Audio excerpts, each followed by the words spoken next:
আমার সামনে যে গাছটি দেখতে পাচ্ছেন এর নাম চাম ঘাস। এর নাম চাম ঘাস হলেও এটা কিন্তু একটা জনপ্রিয় সবজি এবং বিভিন্ন এলাকায় বিভিন্ন নামে পরিচিত। কেউ বলে ঘাটকোল, আবার কেউ বলে ঘেটকচু। যে নামেই পরিচিত হোক না কেন, এটা খেতে যেমন সুস্বাদু এবং ঔষধের গুণেই ভরপুর। এই চাম ঘাস খেতে আমাদের রক্তের শর্করা মাত্রা নিয়ন্ত্রণে থাকে, যার কারণে ডায়াবেটিস রোগীদের ক্ষেত্রে এই শাক কিন্তু খুবই উপকারী। এছাড়া বাত ব্যথা সহ বিভিন্ন ধরনের জয়েন্টের ব্যথা নিরাময় এই শাক খুব ভালো কাজ করে থাকে এবং আমাদের রক্ত পরিষ্কার করে। এছাড়া এতে থাকা ফাইবার আমাদের হজম শক্তি উন্নত করে এবং কোষ্ঠকাঠিন্য দূর করে।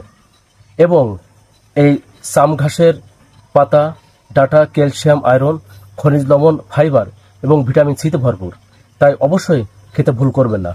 এটা ভর্তা করে খেতে যেমন মজা লাগে, ঠিক তেমনি শুটকি করে ভাজি করে খেতে কিন্তু দুর্দান্ত।